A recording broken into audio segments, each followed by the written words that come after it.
Happy അല്ലേ?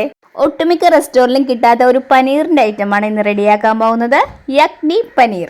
യക്നി പനീർ ഉണ്ടാക്കാൻ വേറൊരു മസാല തന്നെയാണ് ആവശ്യമുള്ളത്. നമുക്കൊന്ന് റെഡിയാക്കിയാലോ. മല്ലി, വറ്റൽമുളക്, വലിയ ജീരകം, കുഞ്ഞു ജീരകം, പട്ട, ഏലക്ക, കരയാമ്പു, കുരുമുളക്. ഒരു പാനിൽ ജസ്റ്റ് ഒന്ന് ചൂടാക്കി ഇത് ഗ്രൈൻഡ് ചെയ്ത് മാറ്റി വെക്കുക.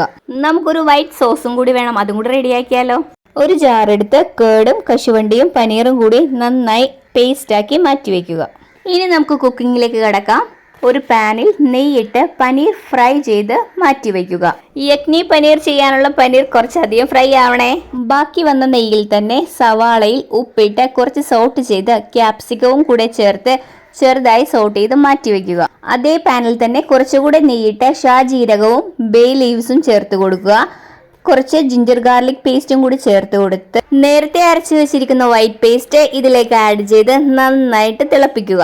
പൊടിച്ചു വെച്ചിരിക്കുന്ന യക്നി മസാലയും ഇതിൽ ചേർത്ത് കൊടുത്ത് നന്നായിട്ട് സോട്ട് ചെയ്യുക. ഇതിലേക്ക് ചൂടുവെള്ളവും ചേർത്ത് കൊടുത്ത് ആവശ്യത്തിനുള്ള ഉപ്പും ഫ്രൈ ചെയ്ത് വെച്ചിരിക്കുന്ന പനീറും ക്യാപ്സിക്കവും ഇതിലേക്ക് ആഡ് ചെയ്ത് നന്നായി തിളപ്പിച്ചെടുക്കുക. നന്നായി തിളച്ച കുറുകിയ ഈ കറിയിലേക്ക് ഒരു പാനിൽ കുറച്ച് നെയ്യിൽ കസ്തൂരി മേത്തിയും കൂടി ഇട്ട് സോട്ട് ചെയ്ത് ഇതിലേക്ക് ആഡ് ചെയ്യുക. ഇതൊരു കാശ്മീരി ഡിഷാണ്. കാശ്മീരിലെ ദീദിമാരെ പഠിപ്പിച്ചെന്ന അതേ റെസിപ്പിയാണ് ഞാൻ ഇവിടെ യൂസ് ചെയ്തിരിക്കുന്നത്. അപ്പോൾ എല്ലാവരും ട്രൈ ചെയ്ത് നോക്കണം. എല്ലാവർക്കും നല്ലൊരു ദിവസം ആശംസിച്ചുകൊണ്ട് താങ്ക്